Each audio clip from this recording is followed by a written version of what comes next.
Yeah. Well, just looking at the income and the household income and property values, they've been going in the opposite direction for quite a long time.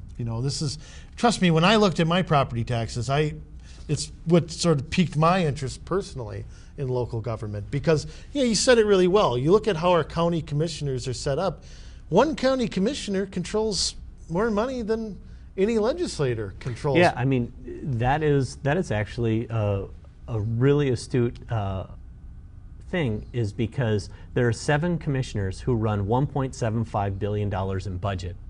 And they have 1.1 million residents, which is about 22% of the population of the state. So in theory, 22% of the population is governed by 7 people.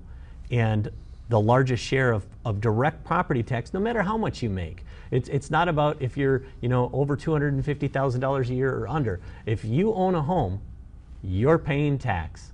And that is just the way it is. And a business. And a business, commercial property. And how you own commercial property in Hennepin County. Can you explain how it is taxed? Is that taxed differently than a home? It is. Is there? Can you shed some light on that, just so people know? Small businesses are the engines of a capitalistic country. But we talk about roadblocks. You mentioned something like that about barriers. What are some of the things that small businesses in Hennepin County have to deal with? What have you had to deal with? How is it different than having a home in Hennepin County? Well, if we went into all of the different classifications, I took about a 2.5-hour class on that, on classifications of property taxation, so we couldn't get into that here. But suffice it to say that property taxes are, a larger portion is paid by commercial property. Right now, the county looks at the overall budget. How much is every property worth? How much money do we need in our budget? And then what percentage are we going to levy against everybody to figure out how we work backwards to come up with that amount? Right now in Hennepin County, it's commercial property makes up about 13% of all of the property value in the county, but they make up 31% of all the income generated off that property. So there is a issue relating to that. It doesn't hurt every company. If you look at large corporations who are passing that out over a greater network of people buying their goods and services, that's not as big of an issue. When you're looking at Main Street, the true Main Street people who hire 80% of the jobs in the country, those are the people that are getting hurt. Our property taxes have more than doubled in the last 5 years. And it does make a difference. It makes a difference on whether you're going to hire, and that's just a small portion. We have unemployment insurance that has gone up, workers' comp insurance, regular general liability insurance. I mean, there are so many issues relating to small business, which is what we do. And we've hired 13 people in the last year. During this economy, when times were tough, we found ways to fill niches and make that happen.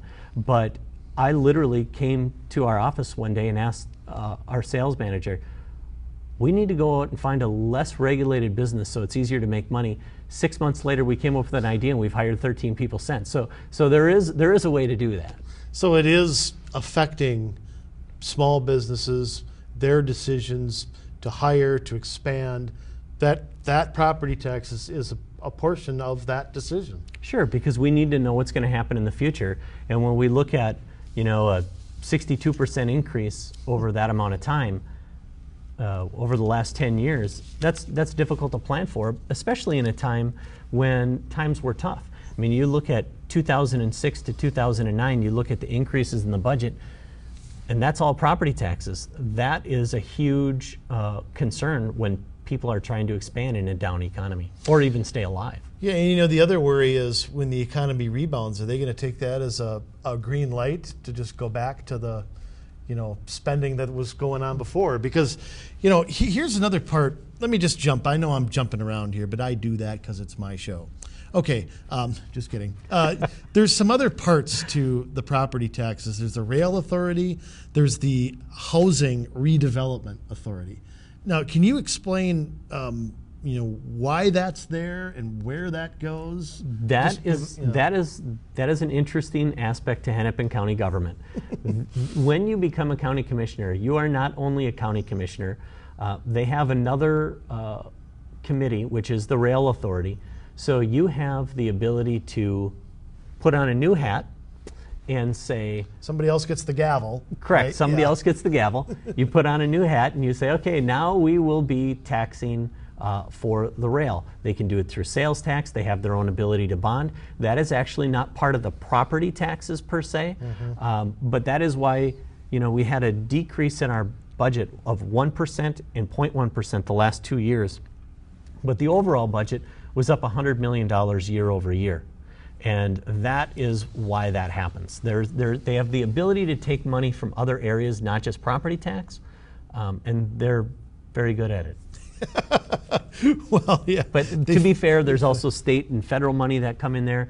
The county's budget is very complex, very difficult to understand, takes a lot of time and research. Even when filing Freedom of Information Acts, you have to make sure you ask the right questions because you still might not get all the information. So are you getting it all down? You digesting all this stuff pretty good? I have. I work at it every day. I'm actually taking classes that the county is good enough to put on called the Citizens Academy, where you go to each department and learn from the department heads how they work, how they function. And then every day, about 6 hours a day, I've literally studied the budget. My brother had agreed to take over one of our companies, and I told him I'm just going to focus on this. He's been managing that. We let one of our companies just go by the wayside. We didn't shut it down, but we're not doing any projects. And we are literally just focusing on the budget. So running for office has become a full-time job. It has. It is truly a full-time well, job. Looking through this stuff, I can totally understand it. And, you mentioned how stuff is commingled so much. Because you look at they're involved in health and human services, transit, economic development, environmental services. I mean, you name it, they're involved in it. I wouldn't even know where to go to get through all this stuff.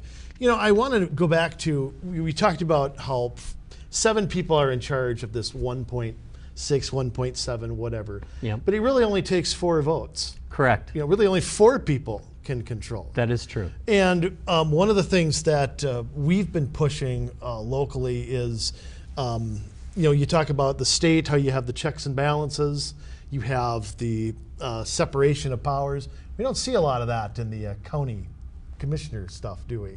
We don't, mainly because it's a nonpartisan race, so everybody is supposed to be working together, making sure each district gets whatever it is they need.